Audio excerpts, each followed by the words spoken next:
There is a variety of factors that are going to impact how your coffee tastes. And if you make an adjustment to one thing, it kind of changes everything else as well. So what do you need to do to make your coffee taste awesome? Let's just start from the top. Most important, all the way down. Right, step number one, you've got to have good beans.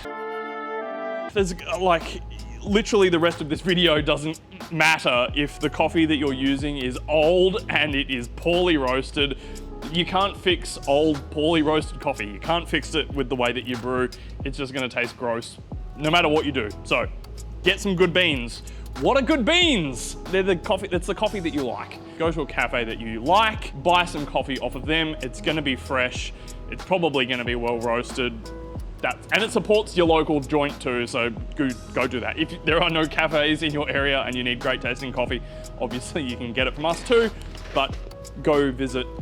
Yeah, you need great water in your espresso machine. This is gonna get wanky fast. If the water coming out of your tap at home tastes like a swimming pool, well then, again, it doesn't matter what beans you put in the machine and it doesn't matter what we do to the settings, your coffee is gonna suck. So yes, I know it sounds fiddly and annoying, but get a good water filter, or if you don't wanna do that, I know it sounds wanky, but consider buying some water too.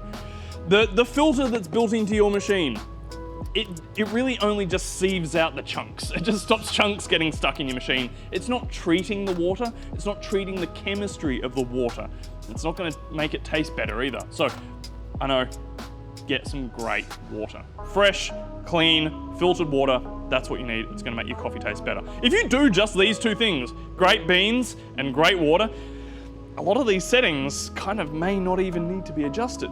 The next most important thing is puck preparation. When our coffee machine grinds our coffee, it's often very clumpy. Clumps are bad. Clumps are bad.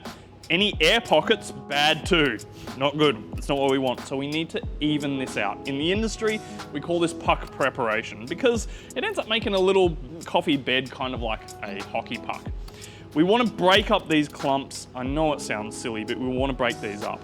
The cheap and easy way to do it is with a paper clip. Where the heck did I put the paper clips? Get the paper clip and use it to break up the clumps in your basket. I understand that it sounds silly, but I promise just doing this alone, regardless of what the settings are on your grinder, just doing this alone is gonna make it so that the water flows through the coffee bed more evenly. That's the enemy to great tasting coffee. Whether you're brewing like a pour over or whether you're brewing espresso, the way that the water passes through the coffee bed is really important. So we need to talk about grind size and we need to talk about how much coffee goes in this basket. But if we do this, it kind of really helps any recipe. So knowing that means that just by doing this, having good beans, having good water, just doing this is gonna make your coffee taste better without it getting too fiddly. Okay, so we wanna even this bed out. It started out super clumpy and we've broken those little clumps up as best we can. This is the free cheap way to do it, or you can buy a tool called a WDT tool. It's kind of like a bundle of needles. It just does it a little bit nicer, but in a pinch. Next, we're gonna tamp evenly and carefully. It doesn't, not heaps of pressure. We don't need heaps of pressure. It's just enough pressure to squish the coffee together so that it doesn't move. Like imagine, right?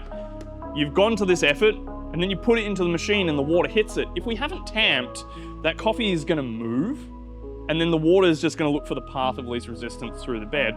So tamping stops our coffee from moving. That's the goal. So how hard should you tamp?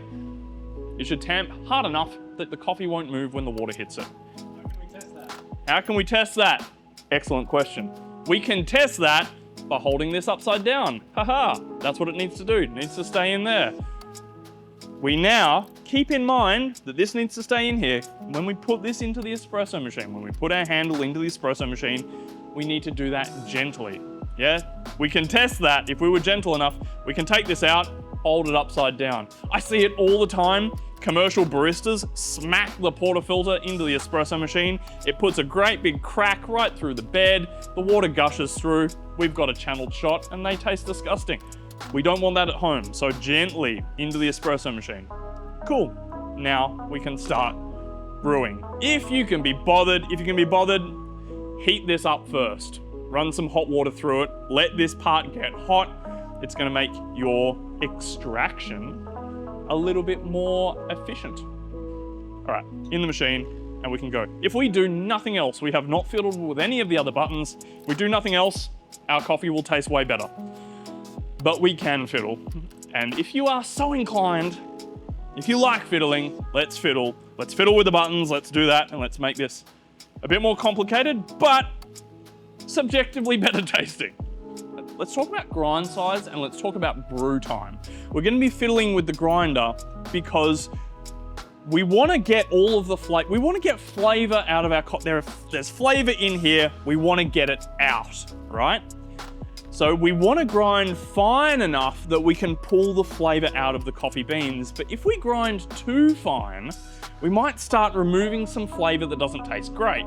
Yeah, because in our coffee beans, there are compounds that taste awesome, like sugars and acids, and there are some compounds that taste pretty freaking horrendous, to be honest. We're doing this like chemistry kit thing where we're trying to extract some stuff, but not everything. And we're going to use our grind size to control that. Our brew time is directly linked to our grind size. If we have shots that brew really fast, it means that we need to grind finer. And if we have shots that are brewing very, very slow, it means that we need to brew coarser. What is too fast? What is too slow?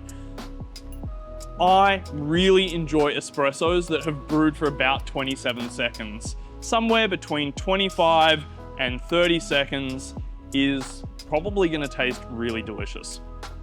Is it possible to have 32-second espressos or 23-second espressos that taste awesome? Yeah, it is, but they're probably going to taste better if they're sort of between 27 seconds and 30. By that, I mean, you press the button, you start your timer, it should take 27 seconds for your shot to finish. So if your shot is very fast and the water is gushing out, we need to grind finer. If our shot is brewing very slowly and it's dripping out, you need to grind coarser. Shots that brew really slowly are very bitter. The aftertaste is pretty horrendous. Shots that brew very fast, they kind of don't taste like anything. They lack flavor. That's because you left all of the flavor in the coffee. So we want to get that out.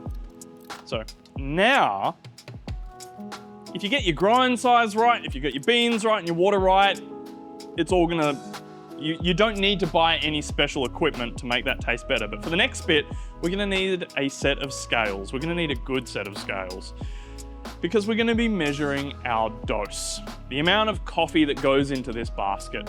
The amount of coffee that goes into the basket is important and we want it to be consistent.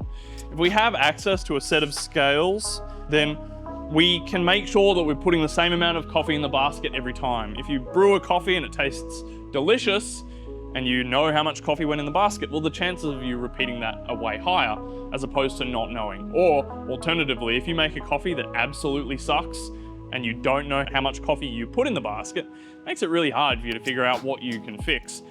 We want to make sure that it is at least the same thing every single time.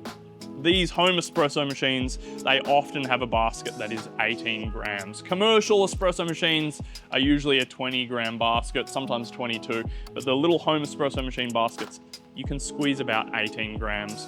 It's a little bit dependent on the machine that you have. Maybe read the manual or look it up. Now, seeing as we're in the fiddly part of the video, we're going to talk about yield, the amount of liquid espresso that we made with our coffee and our water. So we need to know our dose so that we can also then figure out what our yield is.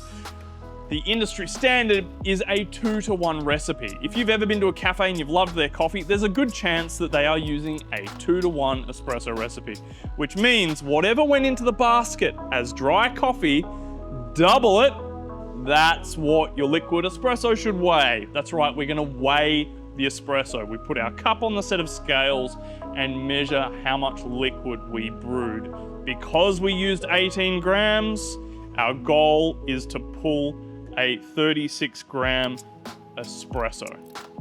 If you need to change how much water comes out of your espresso machine, you're gonna put 18, you're gonna put 18 grams of coffee in the basket. Up under with our set of scales. Nice. Tear the scales to 0. We're gonna press program. Then we're gonna start brewing. And we're gonna be watching the amount of liquid that comes out through the basket. We're gonna watch how much liquid ends up in our cup, and we're gonna press this button again when it hits about the sort of 35 gram mark. There you go. Machine programmed. Super easy. 40 gram espresso.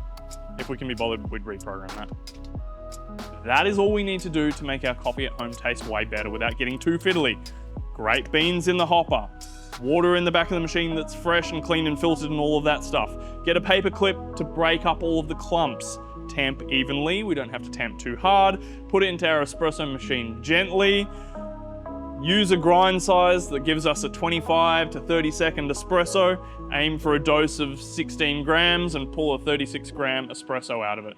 If we do all of that, coffee that's gonna taste way better. But do you have too much money and you wanna spend it on coffee tools to make your coffee better?